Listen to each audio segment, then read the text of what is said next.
This is the first of a two-part series where we're talking about surveys in the Brightspace environment.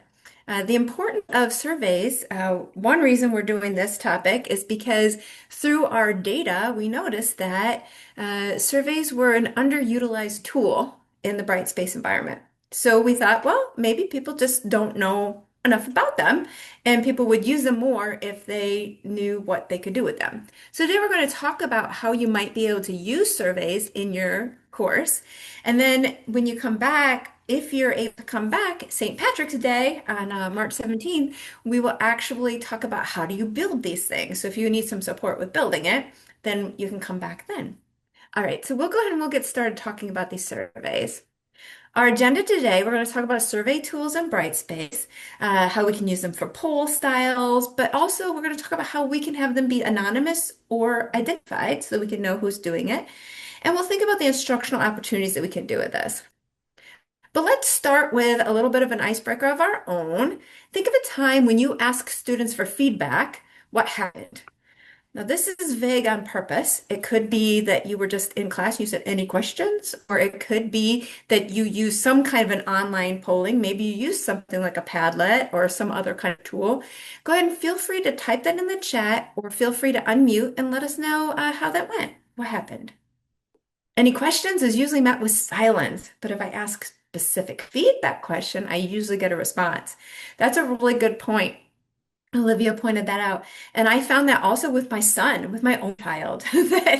How was today? It was fine, or it was awful, whatever. But I don't get a whole lot of information unless I say, so how did English class go? You were going to have that test, or you've been reading the story. How did you talk about chapter 5? Or whatever it was. I see survey after the event, only about 15 out of 50 responded. And it's interesting because sometimes we think that if we can get least 10%, that's a pretty good response on a survey, right? So we want to try to figure out how do we encourage those responses. And then Zoom class, no response. I was pleased because I could kind of see you. You actually have your cameras on, so I could see that you were typing. So that was encouraging to me rather than just the cricket sounds, right? But when the students don't have their cameras on, it's even hard to know if they're there. Um, yeah. So we want to try to, one of the things about having some action like this, whether it's in the Zoom chat or in the survey tool in Brightspace, is that at least it gives them opportunity to participate in the online course with a targeted reason. I love this feedback that you gave me. Thank you so much. Let's keep going and see what happens. So here's a little scenario. It might or might not sound familiar. Instructor finishes the class and says, yes, they got it. It was so great. But 2 weeks later, they take the test and it says otherwise. So we're trying to think about, well, what happened in this situation? Well, it could be that there wasn't a check for understanding in a low pressure way. And the nice part is that the surveys in Brightspace can operate as that check for understanding for you. They're not graded, so you do need to know that. These are not graded opportunities. But this is a way, if you use a survey, you can set it up you can even make it look a lot like your quizzes to give students some practice, and then you can actually get some data from it. You can also use self-assessments.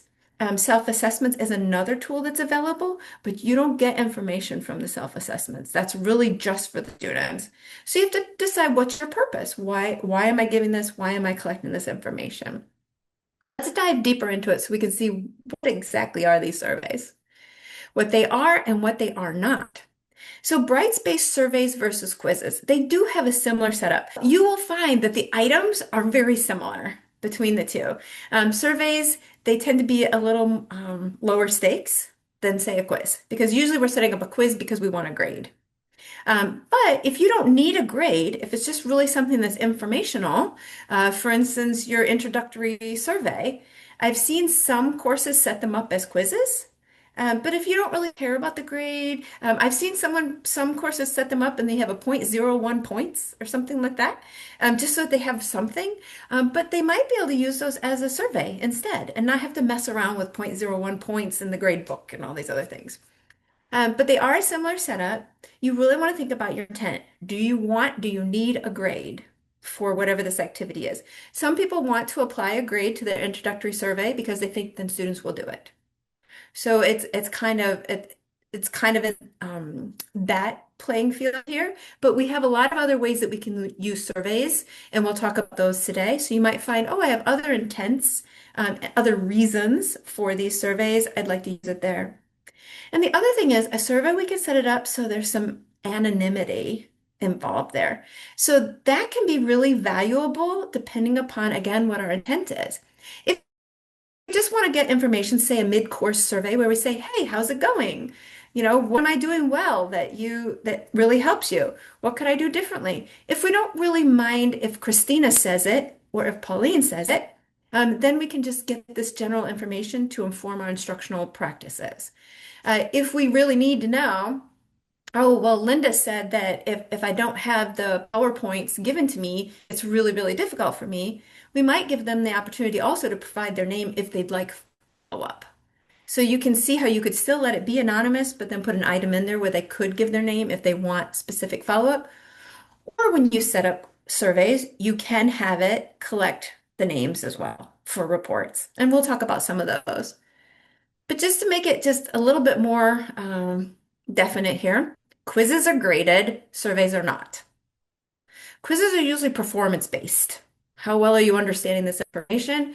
Whereas surveys are feedback focused. It's that formative information. How might I adjust my instructor purposes or my instructor practices? These are things that, for instance, it could be an exit ticket. Another way to do an exit ticket that just before students leave the class, they stop and they fill out a survey. And then for our next meeting, I understand where their level of understanding is of the topic that we just talked about today. Quizzes can be higher stakes. Sometimes they're low stakes, but we often, quizzes and exams are the same thing in Brightspace, so they can be higher stakes. Surveys are supposed to be low pressure. All right, so here's an example of one. I use this in IDTG01. IDTG01 is designed for adjunct instructors who are coming to the college to help get them up and ready and moving quickly because sometimes they are hired only just a few days before they need to start. So it's helping them get in there. I think sometimes our full-time, it could be a similar structure. But we have other courses for them. But one of the things that I do is I want to help our adjuncts be able to find their 700 number. So I have an introductory survey that I use in there because I need some information about them in order to help support them. One, I want to know if they can find their 700 number because they'll need that at this college. So I actually give them a little video that shows them how they can, one way that they can look up their 700 number. And then I ask them, so what is yours? And then they can give me their 700 number. Another thing, and I wanted to point out how you can add that multimedia. You can add that video in your surveys, just like you can add them in your quizzes. You can have multiple choice items. So I asked them, well, which campus is your home campus? Because sometimes we can also offer support that way, either through a department chair or something like that. So I can do multiple choice items on surveys. I can also do written responses. Which course or courses will you be teaching for this or the next semester? So they can fill that in and I can do it in a written response way so that they can give me those answers. So you can see how these items are similar to ones on quizzes, but these are not graded. These are merely for me to collect information. The responses on this survey are not anonymous because I need to know who's filling it out because I'm connecting it to their campus, I'm connecting it to their chair, I'm trying to support them with targeted information. So I need to know this and I need to know who said it. So this is not an anonymous one. All right, let's think about this. I also have a thought because sometimes for introductory surveys, and I did this in my Psych 223 class, I don't have an introductory survey, I have an introductory discussion board, right? Let's think about though, how might students say something more honestly? What might they say more honestly in a survey than they might in a discussion board? Can you think of something in your class that maybe students want to tell you, but maybe not the world? Like muddiest point. You could do like a rosebud thorn. It's like, what are you awesome at? Like, what are you kind of still learning? And then kind of what's like a pain or you're not quite there yet. Fabulous. And I love that example. If anyone hasn't heard of that before, first Jack said muddiest point, where we point out what's the part that's really where are we stuck, right? But then I love the rose bud, thorn, because those are three ways that students can identify their level of learning. Jack, you want to talk about that just a little bit more? Oh, sure. So a rose would be maybe an area where the student feels they're excelling, or they may not necessarily need help. The bud is where they're sort of kind of emerging, like they're growing into it. They're still learning, but it's not, terribly, upsetting or difficult for them. And then the thorn is basically a thorn, like a pain in their side, maybe, something they want to kind of fix and learn more or better. Excellent, excellent. Thank you, Jack. And that's a good point. They might not feel like they can open up about what is troubling them or where they're finding difficulty because they might feel like they're the only one who doesn't understand this point. But they might be willing to tell you. So Olivia, they have a great relationship with you. They might be willing to tell you, yeah, this I'm really stuck here. But they don't want Laurel to know because they're afraid because Laurel, she knows she's really great at this class, and they're afraid that they will look silly if they don't understand it. So that's a good point. And I see that they might feel more comfortable to share if they're struggling to understand something. And sometimes in some courses, right, some of our sociology courses or psychology courses, maybe even in nursing, we have some topics that are maybe sensitive. And so maybe if it's a sensitive kind of topic, that we might need to do that. And what they feel about class material and the usefulness of the assignment. Absolutely. Kathy, she chimed in with that. And I love that too, because that's something that we might think about for an anonymous survey too. If we have thick skin, right? If we can take it, then we can let students respond anonymously and let us know, yeah, these materials aren't working for me. Or this is what would help me if I had materials that were, if I had more videos, that would really help me a lot, something like that. All right. So let's think about how we can use these for kind of polling questions for a quick insight. Um, we can use these to help with an understanding check. So I mentioned exit tickets. So we can ask, well, which concept from this week feels the least clear? Or after this module, how confident are you in explaining supply chain disruption? So we can get an understanding from our students. We could also have them say after this module, how do you explain supply chain disruption?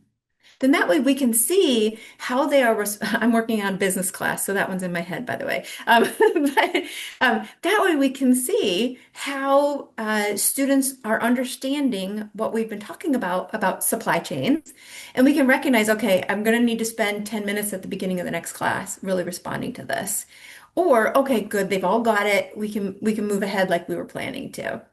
You can have an application check, and this can be really important in our courses because we're trying to take that theory into application.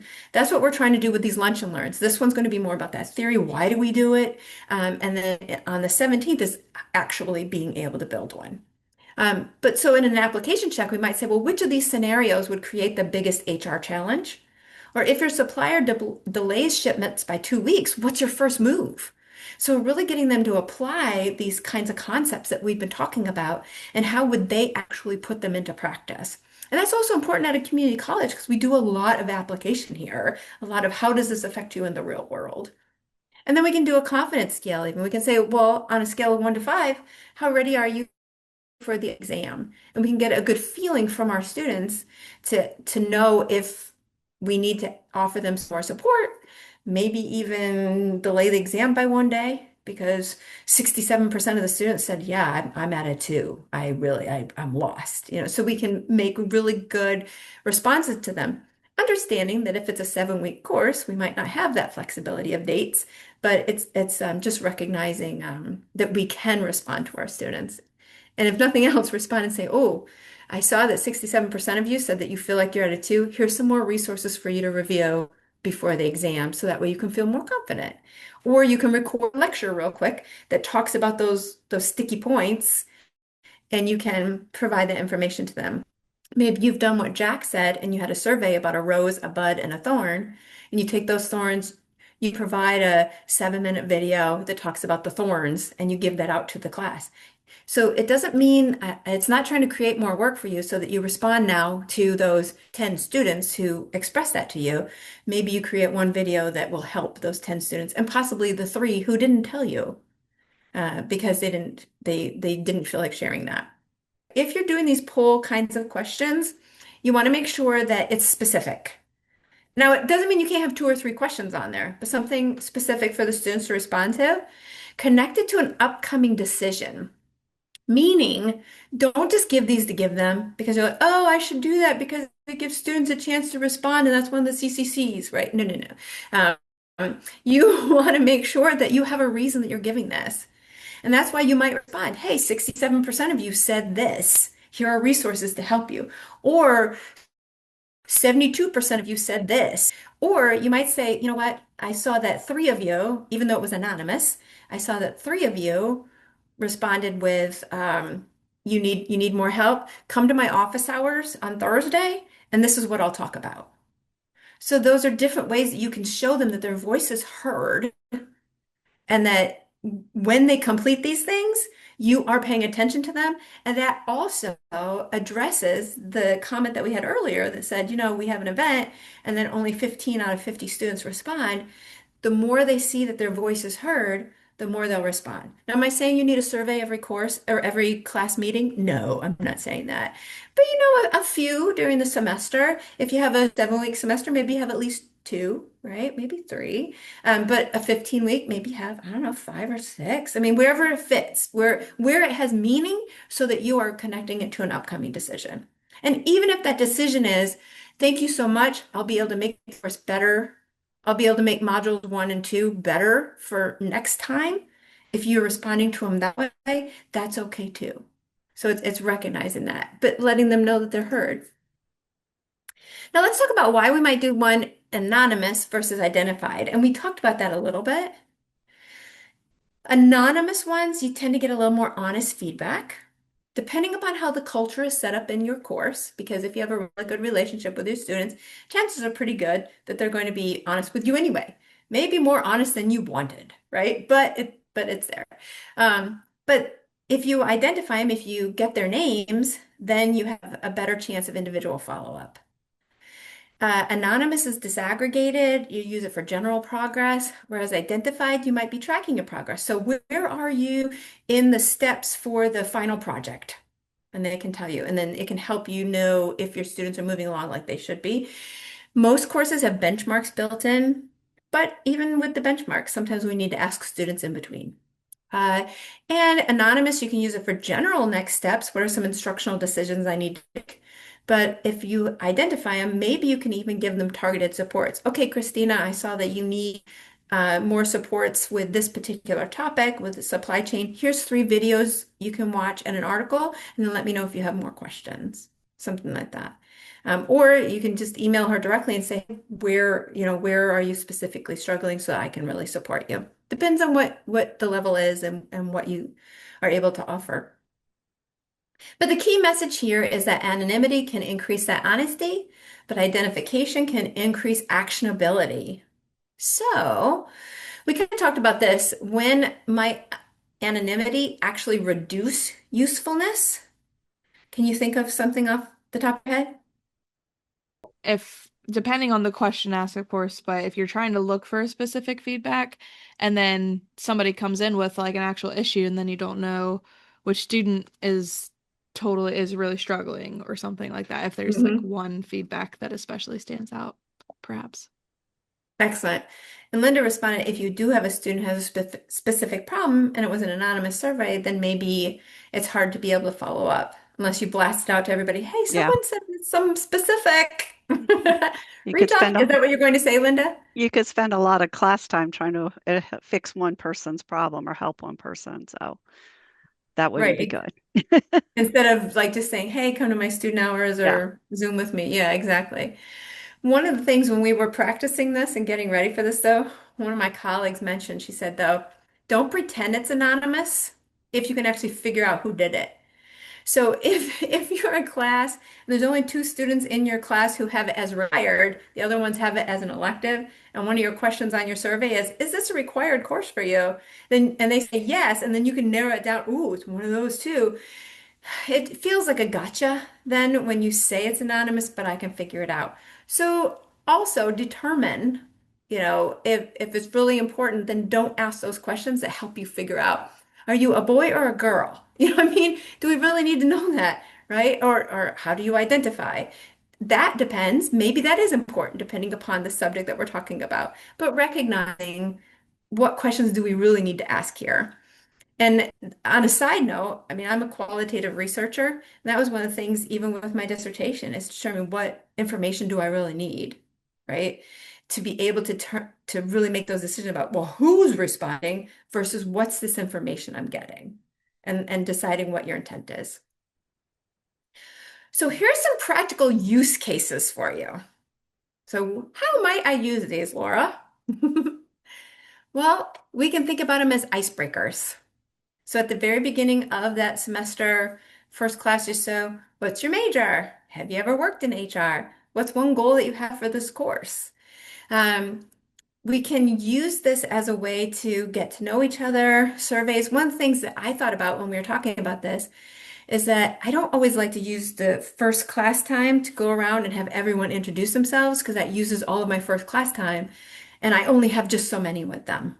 So I often like to have some kind of a survey, and I've used things like Padlet, which is an online bulletin board, or I've used a discussion board in Brightspace for these types of things. But I thought, well, one of the interesting things about the surveys is I can do that. The other students don't see the information is the drawback, but I can get reports from the surveys. And then I can say, oh, well, 32% of you said blue is your favorite color. Or I had 7 of the class say that they are CRJ majors, something like that. And that can help students get to know kind of the feeling of the class. So you have to decide what your purpose is. We talked about it would be interesting too to have teamwork or networking events that are based upon survey information at the beginning. For instance, if we have 3 CRJ members, maybe they want to be in the same team or do the same group work in my course.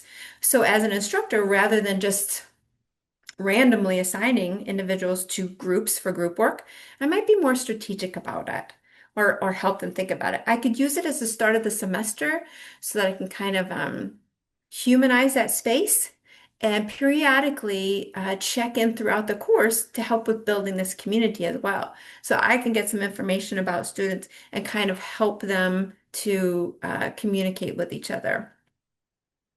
One of the things that I had thought about also when we were talking about this is it's kind of a dream of mine. I'm still trying to figure out how to make it work right. So maybe you've got some input for me. But we often have difficulty with students being able to do group work. And I think that sometimes that's because time-wise, they have a difficulty meeting up.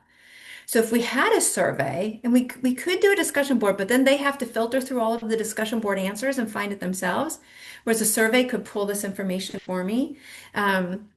But if I ask them, so when are you typically available? Monday nights, Tuesday nights, Wednesday afternoons, whatever, then I could help pull that data together, and all my Wednesday night students could get them together to work in a group. Because at least it's often the time frame that's the problem. And if I've randomly assigned students to a group and Laura's in the Monday night group, but Laura works every Monday night, she's never going to be able to be there, but everybody else can be, then Laura's at a disadvantage to that group, and that group's at a disadvantage because they don't have Laura's input at each of their meetings. Whereas if I had said, yeah, but I'm available on Wednesdays, I don't work on Wednesdays, and Linda's also available on Wednesdays, and so is Kathy, then the 3 of us could be in a group together, and we're more likely to be able to meet because we all indicated that on most Wednesday nights we have availability. So it's something to think about. We can use surveys for check-ins. How are you feeling about this course workload? Or what is one obstacle you're facing this week? We can use that early or mid-semester for these check-ins, maybe even right before the end of the final exam or the final papers due, kind of getting that feeling about where they are. And again, we talked about exit tickets. What is one concept that still feels unclear?